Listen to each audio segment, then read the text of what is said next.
अस्सलाम वालेकुम वरहमतुल्लाहि वबरकातुहू। आज आपसे एक सवाल करना चाहती हूँ। आपकी क्या प्लानिंग है अगले 5 साल के लिए? 5 साल बाद आप अपने आप को कहाँ देखना चाहते हैं? आप क्या सोचते हैं कि आप अपने ईमान में, अपने दीन में, अपने इल्म और अमल में कितनी तरक्की पाना चाहते हैं? आप क्या अचीव करना चाहते हैं? आपका गोल क्या है? अगर आपने इसके ऊपर नहीं सोचा और नया साल आता जाता है, गुजरता जाता है, तो 5 साल बाद भी आप वहीं खड़े होंगे जहां आज खड़े हैं। इसका मतलब है आप जिंदगी सोच समझ कर नहीं गुजार रहे। एक बच्चे के तो गोल्स होते हैं कि 5 साल बाद मैं मास्टर्स कर चुका हूँगा, 5 साल बाद मेरी शादी हो जानी चाहिए, 5 साल बाद मेरे बच्चे हो जाने चाहिए, या मैं 5 साल बाद ये देखती हूँ कि मैं अपनी जॉब में तरक्की करके वहाँ तक पहुँच जाऊँ। मगर जब आप एक शादीशुदा औरत हो जाती हैं, बच्चे भी हैं, अब क्या प्लानिंग है? दीन के लिहाज से प्लानिंग क्या है? ठीक है, आपने तालीम हासिल कर ली, आपकी एक घर में शादी हो गई, मगर क्या बस दुनिया की ही प्लानिंग या दुनिया के ही इरादे और गोल्स? आखिरत के बारे में क्या प्लानिंग है? ये बाज़ दफ़ा हमारी लिस्ट में होता ही नहीं है। हमने कभी सोचा ही नहीं होता कि ये सवाल भी कोई सवाल है कि आखिरत के लिहाज से मैं अपने आप को कहाँ देखना चाहती हूँ।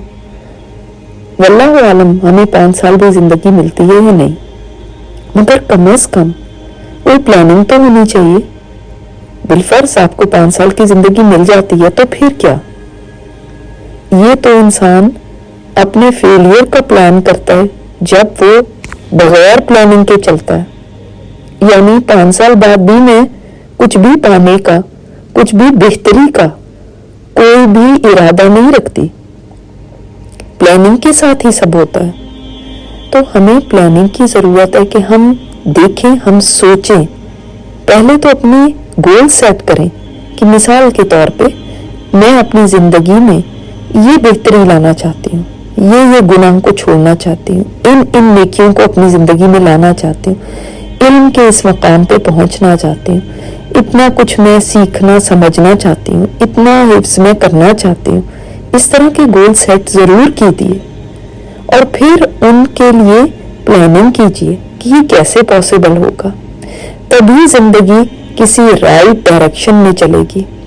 वरना यकीन जाने हम में से अक्सर सिर्फ टाइम पास कर रहे हैं। टाइम पास, सो गए, उठ गए, खाने बना लिए, वो खा लिए, फोन देख लिए, कोई मूवी लगा ली, वो देख ली, सोशल मीडिया पे बैठ गए, उसके ऊपर 2-3 घंटे लगा दिए, बस फिर उठे, किसी के साथ फोन पे बात कर ली, किसी पार्टी पे चले गए, वापस आए, फिर उसके बाद बच्चे, घर, और दैट्स इट।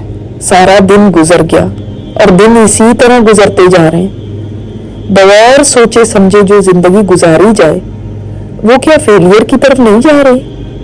आखिर हमने एक दिन अपने रब को मुंह दिखाना है, और क्या इसी तरह चले जाना है कि बस दिन और रात हम टाइम पास करते आ गए? टाइम तो वैसे भी गुजर जाएगा, आप चाहे फालतू बैठ के गुजार लें, चाहे किसी कारआमद काम में डाल लें, लेकिन टाइम आपका इंतजार नहीं करेगा। साल गुजरते जाएंगे, आप साल के नए साल के आने पे खुशियां मनाते रहें, मगर क्या होगा? खुशी तो इस बात की होनी चाहिए कि मैंने कुछ अचीव किया, मैं कुछ बेहतरी लेकर आई अपनी जिंदगी के अंदर। तो लिहाजा सबके लिए ये पैगाम है कि जरूर सोचें कि मैं 5 साल बाद अपने दीन के लिहाज से, अपने ईमान के लिहाज से कहाँ पे खड़ी होना चाहती हूँ, और उसकी आज से प्लानिंग कीजिए। वक्त को काटिए नहीं, वक्त आपको काट देगा। अल्लाह ताला हम सबको हिकमत के साथ, समझ के साथ जीने की तौफीक अता फरमाए और हमारी जिंदगियों को ज़ाया होने से बचा ले। अस्सलाम वालेकुम रहमतुल्लाहि व बरकातहू। नजीहा हाशमी है। इनकी मज़ीद ऑडियो सुनने के लिए लॉगिन करें arrahma.org।